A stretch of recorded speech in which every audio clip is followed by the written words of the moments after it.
Went off on one there, didn't we? There's a lot to cut out.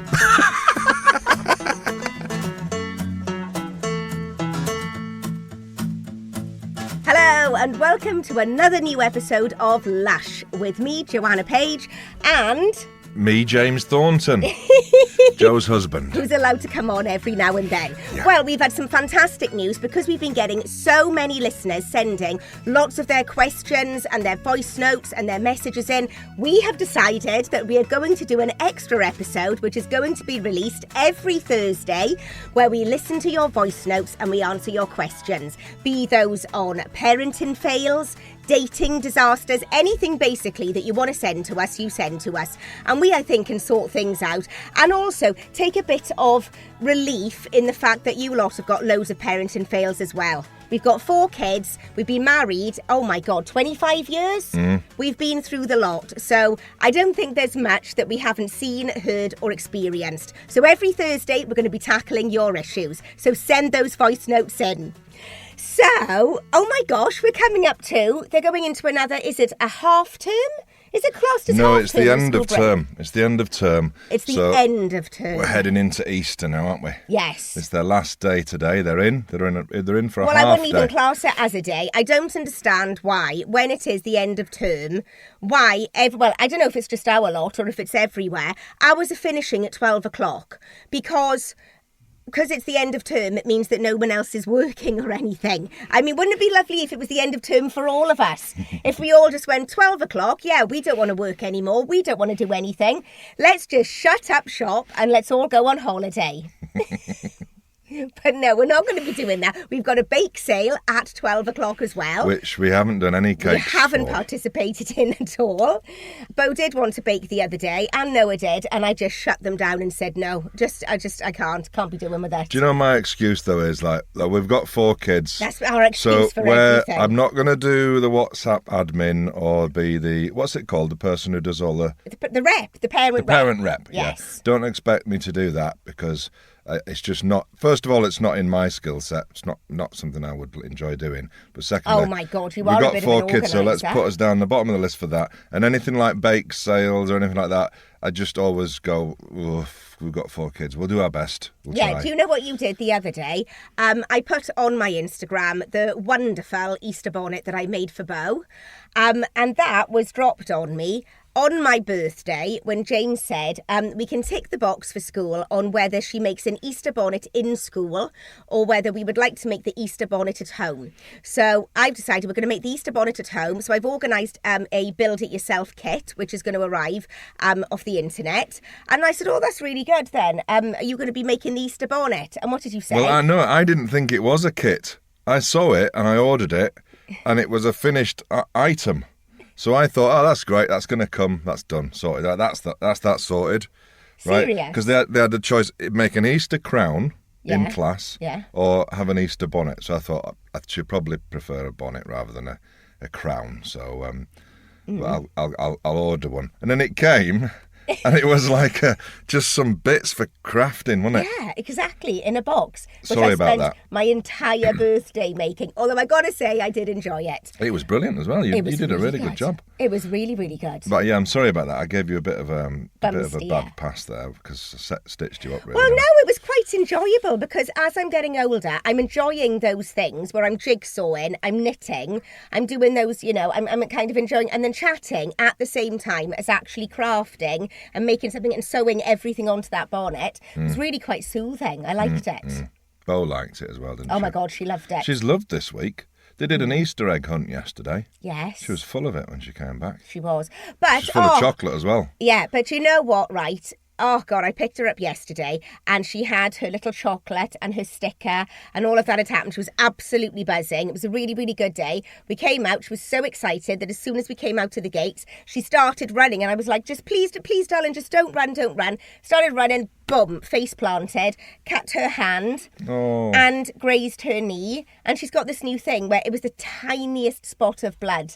And honestly, it's like she just turned into sort of as if she was, some princess who's just had her leg cut off or something. She kept showing me her hand last night. So that's what it was to me this morning as well. Yeah. And then I made the mistake of saying, don't worry now, Mummy, I'll get you home and I'll put some cream on it. Oh my God, she went through the roof. So we had to stop that, and I just gave her 2 ice cubes, and that was like a little bit different and exciting, wrapped in kitchen towel. So that did the job. You just got to try and distract sometimes, haven't you? Yeah. This morning when we left, did you see Bo crying? No. So as we got away down the road... Oh my God, yes. Did you hear me shouting? Yeah. Just go. So every morning I take my own life into my hands, and as it's now become this new thing, isn't it? Because as James is driving them off for school drop-off, I hold on to their hands, one's in the front and Bo's in the back.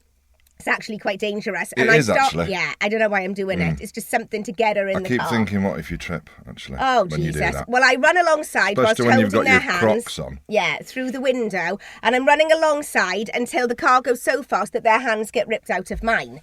And it's going to be a matter of time before my foot gets run over by the wheel. So that's what I was doing. So as they start going, you got to the end of the drive and I could see that the car stopped. Then you went to signal. Yeah. And I think I made the mistake of coming out and waving for longer than normal. And then I could see then that the lights went on and you started reversing. And that's when I shouted, just go. Just get to school. Just go. Did you hear me just shouting? No, I didn't hear that because all I could hear in the car was, Mummy. Why? Mummy. Because first of all, she was pointing at the window. So I thought, all right, she wants the window down. I'll put the window back down again. Did that. And then she was pointing again. No, Mummy. All right, she wants to wave. So I reversed back a bit then so she could wave. And then she was just really upset. She just... Why? Isn't it mad, though? Like, you set off, everything's fine. Yeah. And then you think, oh, this is cool. And then just out of nowhere, like, suddenly, why are you just so suddenly... emotional. Why are you suddenly just upset? Where's that come from? So do you think I held the hand for too long before she went? Maybe, yeah. I remember that time, actually, when we had the window... We had the window open, because she likes to have the window open now to have fresh air, doesn't she? She says that her eyes get dry. So she opens the window... And then she was shouting at me one day in the car, "Quos! Quos! Quos!" So I was like, oh. So I'm thinking, close the... She's shouting, close the window. Close, quos. So I went, where's your manners? Yeah. She went, quos, quos. I went, where's your manners? She went, no, crows. And it was... she was pointing at some crows outside. We were all laughing. Oh, it's crazy. I was telling her off. Oh, this morning I was driving in as well. Yeah. What's happened now? I've developed this relationship with this guy that we don't know each other. Oh, Jesus, what have you done? Our friend Jez has a van. Have you become obsessed with Jez? No, I'm not obsessed with Jez. I wave to people. I said to you, when I go to the school run, I like to wave to all the organised parents who have already dropped off. Don't get involved. They're already on the way anyone. home. We're like this, 10 minutes late or 5 minutes late. Go, quick. So... I like to wave at people. Oh, why? It's a bit embarrassing though, because like admitting, yes, we're late. Yeah, well, you're organised. We're not. I'm seeing them in the opposite direction. Anyway, sociable. I see Jez. I see the blue van, and I go like this. And I flash my lights. Yeah. The last 2 days, I've done that, and it's not Jez. There's another guy with a practically identical van that now has seen me. I've done it 2 days this week. I've done it a couple of times the last few weeks. This guy now thinks, who's this weirdo, this complete random bloke who's just flashing his lights and waving at me every morning? So do you say good morning to each other now every morning? No, he doesn't say anything to me, because by the time I go like this, I go, oh, it's not Jez. And then Eva starts laughing at me. And this guy, whoever he is, I'm really sorry. I'm probably freaking you out every morning. And you're like, who's this guy? Did you say good morning flashing to him his lights at me? Did you see him again this morning? Yeah, I saw him this morning. Did he flash your lights? I waved at him, yeah. Oh, God. Then I went, oh, it's not Jez. Oh, I've done it again. Well, it's quite nice that you seem to have developed a new friendship. Now you've hit your 50s. Because normally, when you get to about the 50 mark, that's it then. And you kind of, can maybe not make any new friends. You've obviously developed a new friendship. Maybe I'll get to know him. Maybe one day we'll just be best buddies. Pull over in the lay-by and we'll go, right, let's get to know each other. It's been going on a long time. We've been doing this. Let's really get down to getting to know each other. Get down to getting to know each other. We'll go for a coffee. We might start playing golf together. Oh, good God. I just stopped talking there. I don't want to hear any more about you pulling into any lay-bys with anyone. No, that God. Wasn't going in a good direction. Well, can we talk about...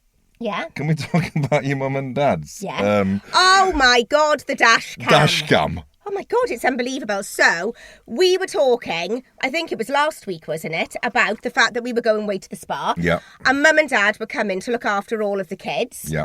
And, well, when we got back, we dropped right down in front of us was, can you help us fit the dash cam? Yeah. Dad said, don't worry about it. I've got it all organised. I've set it all up and I've built it. That basically meant he's opened the box and taken everything out of it. He said, it's all right. It's all right. I've got all the bits. So I've done it. I've got all the bits. You just need to stick it you've opened to the box. Screen. Yeah. You've opened the box and nothing's missing. Yeah. Basically. And then there's a load of instructions, QR codes to scan and all this. Mum said, I just need you. There's some square thing that I've got to do something with. I just need you to do something with the square thing, which was the QR code. And then I got the camera out. I mean, this is like two people who just drive up and down, Mumbles Road in Swansea. It's not like they're following with the police in the middle of flipping, I don't know, London or some massive big city or anything where all sorts of stuff is going on. I have no idea why two people who are so untechnical, and Dad doesn't even have a proper phone. No. So if Mum was going to blow, and put £100 towards something. Yeah, it was £100. Yeah. Well, why don't you put that £100 towards buying him a bloody phone so he can try and be involved in the family and be on our WhatsApp group and send photos? No, he's not even involved in that. But at least he's got his dash cam, which is going to film the Mumbles Road just going up and down when nothing happens. Touch when wood. We were fitting it, he was stood in front of the car just waving. Well, all it's become now is something where it's parked.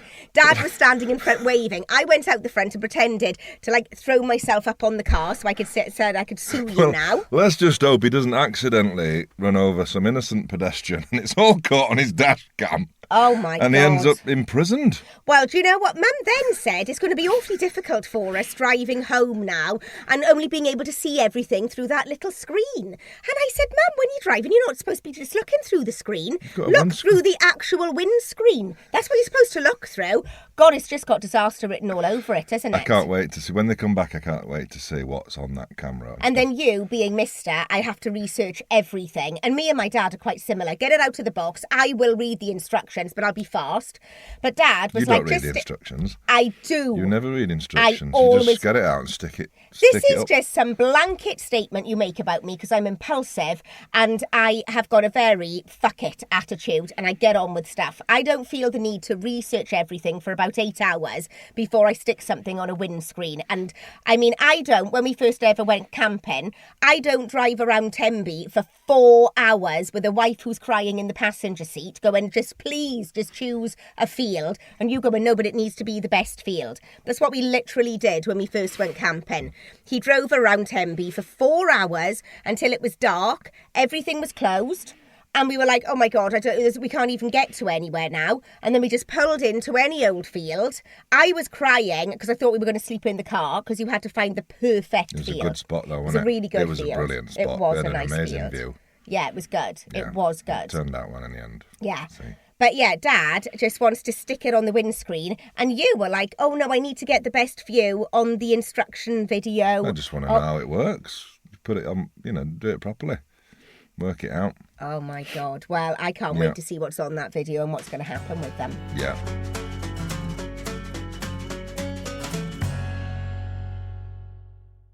A while ago, I bought someone's dead dog ashes. Oh.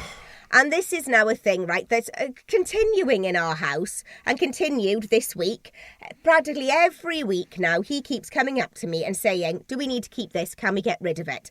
Because a couple of months ago, I was in a charity shop and I was looking around, seeing what sort of, things I could buy. And I like getting nice little ornaments. I bought myself this really big, fat, blue-tipped bird, which was really cute, only for about £3.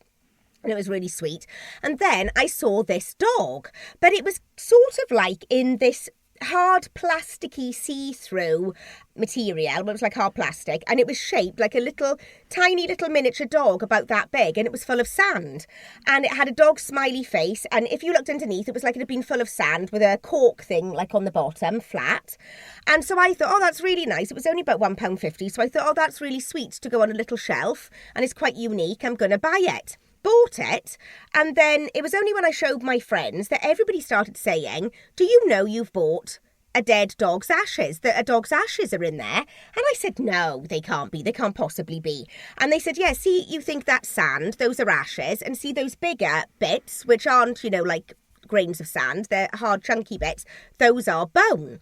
And I was like, what? How? Why, for starters, is a dog's ashes in a charity shop? And then also, like, what, really? And then I went online and I searched it, and there are these special little containers. I mean, I'm imagining this one is for a dinky little dog. But these little containers, which are like see-through of like a little dog, and then you put their ashes inside, and I genuinely had gone and bought somebody else's dog's ashes. Now, it's a house clearance, wasn't it? Well, that's what I assumed. I thought it must have been like an old man or an old woman's house clearance. Nobody who ever cleared it didn't know the significance of these ashes. Well, it could have been me clearing it, because I wouldn't have known. I would have gone, oh my God, what a sweet little ornament, and, kept it, taken it back home, put it on, which is exactly what I did.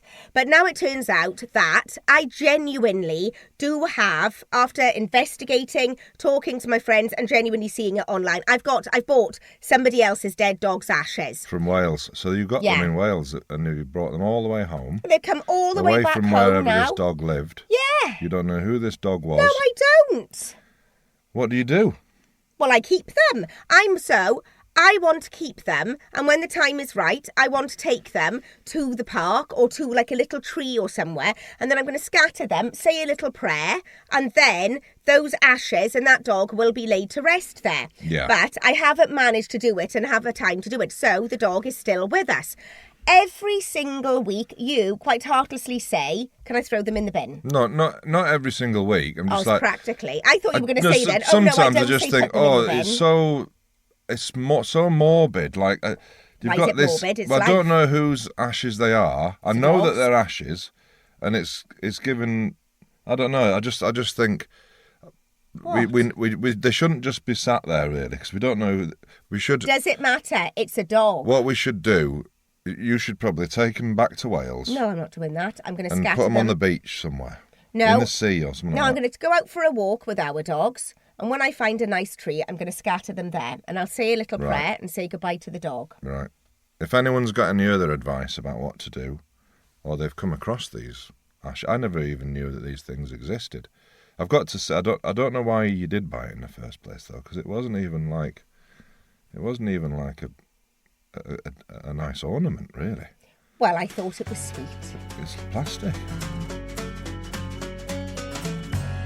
So, I'm quite excited because Taskmaster's coming out quite soon. Oh, yes. I think it's coming out, I saw the trailer this week. On the 9th of April. I saw the trailer on your Instagram. Yes. It's really good. It's a really clever trailer, actually. I'm quite really excited now. I'm excited to sit down now. I haven't seen all of the episodes, so I haven't seen it all put together. So it's really good because it's going to be like me sitting down and just getting to watch a new series of it, because we've seen all of the other series, haven't we? Yep. And none of us know how you do. No, I haven't told you anything about it. What happens?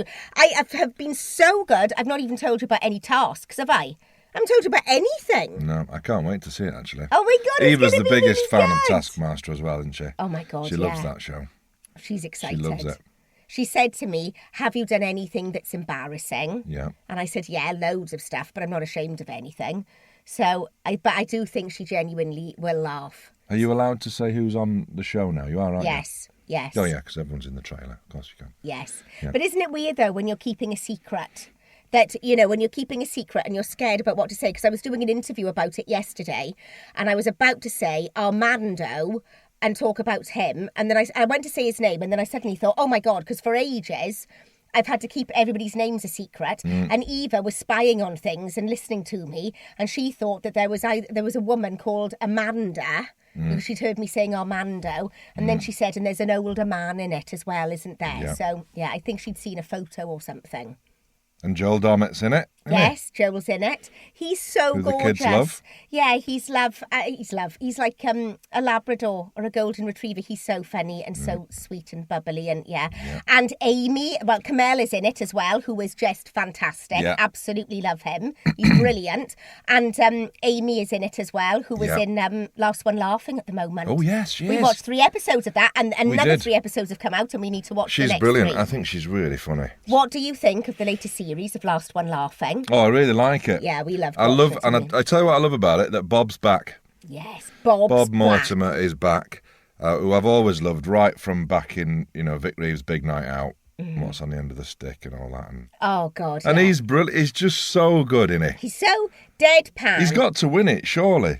Well, Because he's so good. I tell you who is going to get him, Sam Campbell. He's really good, isn't he? I love Sam Campbell. He's very good. He is so... I mean, he's not even got a face. Like lots of them now, like Mel Giedroyc, have got their face to stop themselves from laughing. Yeah. Sam Campbell doesn't even have that. He's just so deadpan. Yeah. It's going to take a lot, and I can't wait to see the one, actually. If he does go and if he doesn't win, who is going to make him go? I think it's going to be Bob or Ramesh. A head-to-head between Bob and Sam would be brilliant, wouldn't it? Yes. But I don't think he's one of those people that laughs a lot anyway. Yeah. He's quite deadpan, isn't he? He is, isn't he? Yeah. So if you're that kind of person, I think you've got a pretty good advantage on that show. Yeah. Because you don't instinctively just laugh without knowing it. Yeah, I think I would be absolutely rubbish because I think I genuinely smile a lot anyway.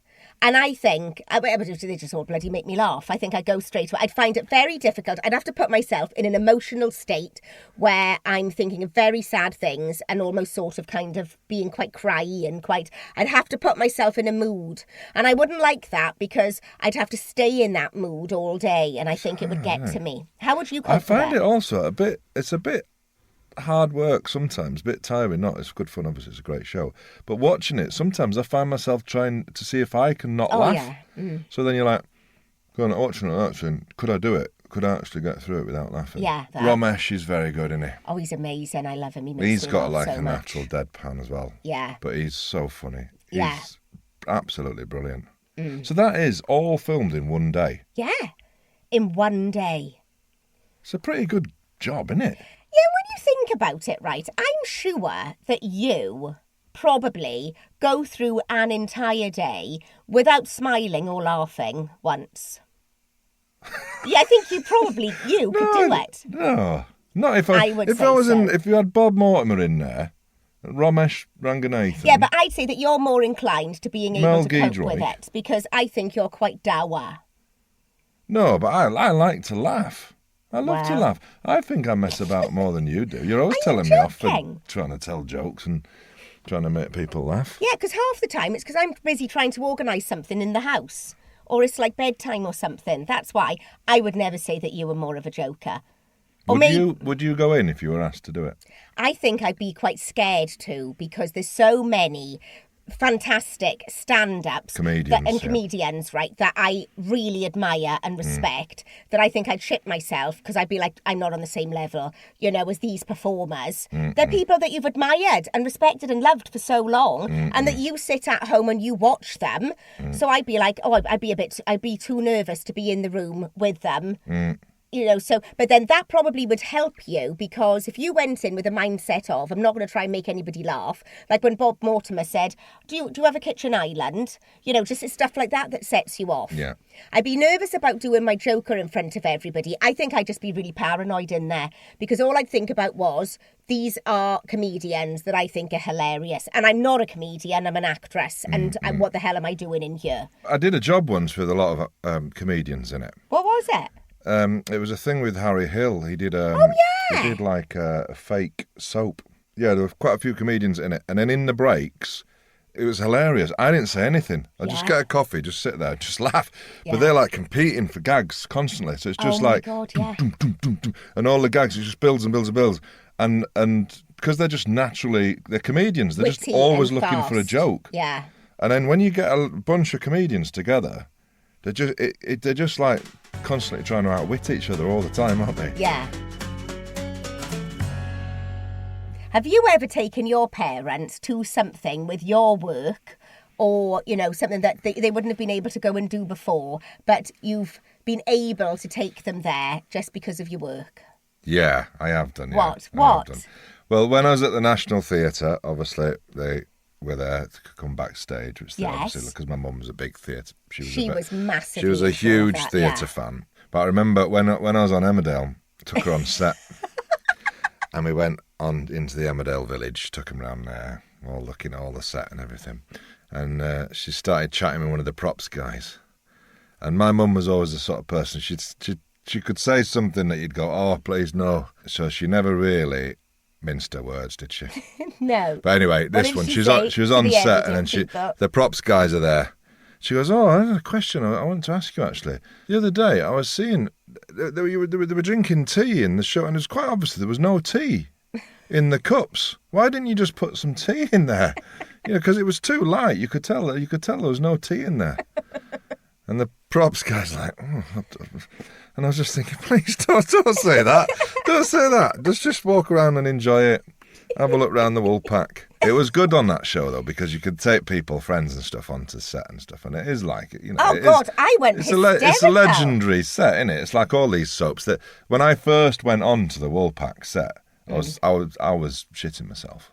Yeah, because you're like, this is like being in people's living rooms for decades. Well, yeah, I remember, because you grow up with these things like Emmerdale or EastEnders, or, and you feel really like kind of a bit blasé about it because it's beamed into your living room every single night. And so you're a bit like, yeah, right. I remember when you invited me and my mum and dad onto the Emmerdale set, and I was a bit like, yeah, okay, and then I just remember when we got to the village, and there's the outside area and the outside of the wool pack and the sign which says Emmerdale, and oh my God, I went.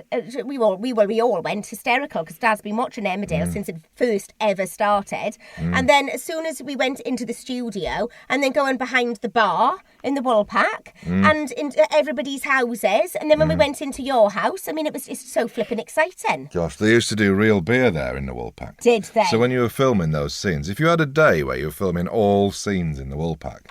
They used to put Black Sheep Ale on the pumps, right? And it's a really great beer, that, right?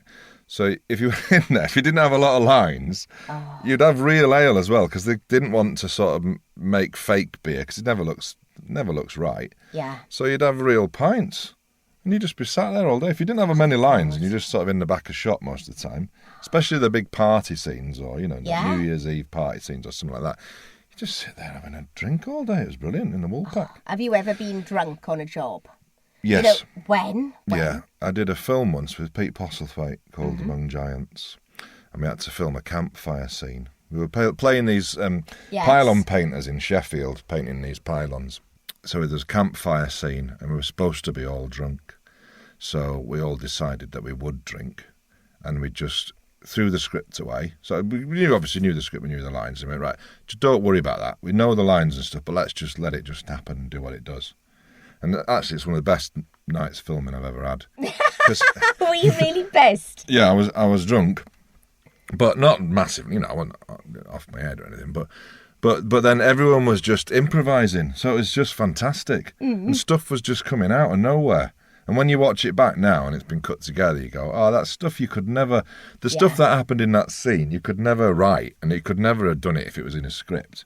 It was improvising, it was in the moment, it was really brilliant. Oh my God, do you know, on the first series of Gavin and Stacey, when we're all when we all meet up in Leicester Square and then we all go out clubbing, obviously all the shots and everything were all just fake, and so we were having to down those and everything, but that was all fake. But I remember, I don't smoke and I've never smoked, but the rest of the cast did, and I remember all the way through acting like I was drunk or feeling like I was really drunk, because in the middle of a take I just picked up and it was a packet of Marlboro Lights. I thought it was all props and fake, but it wasn't. It was some of the actors' real life cigarettes, because they smoke, and I picked up those, took out a cigarette, lit it and did a huge drag, right? And I've never smoked in my life. Did a huge drag. It was like a bus had hit me. My head just went boom, gosh, like that.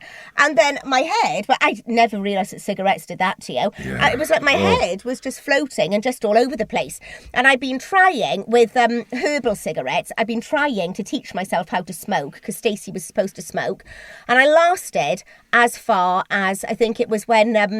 in the first episode, where we come back on the coach, and Chris Gernon, our director, said to me, don't even bother for the rest of the series smoking, because you were so bad at it, it just looks awful, so just finish it with this first episode. And I think I smoked in the first episode, and I'm not sure if I smoked throughout the rest of it, because I was that bad. It was terrible. Gosh. I remember in the 2018 special, we were all getting, because we were filming in a real life pub. Yeah. We all started getting little snifters of stuff. And I remember I had quite a bit of sherry, which was quite exciting. So it's quite exciting, isn't it, if you're allowed to have it? Yeah. Especially on a night shoot. If you're night shoots, you have a little drink, everyone gets a bit, we're all camping out, it's a night shoot. Yeah. We're going through the night. Yeah, I quite like doing night shoots. I do, yeah. Yeah, well, I like doing night shoots if I don't have to do a lot. Yeah. If I can basically give me 2 lines and let me mess around. You want to be just in the background, don't you, all night? And then you can just mess about and make people laugh. Yeah. Try and put people off. Yeah.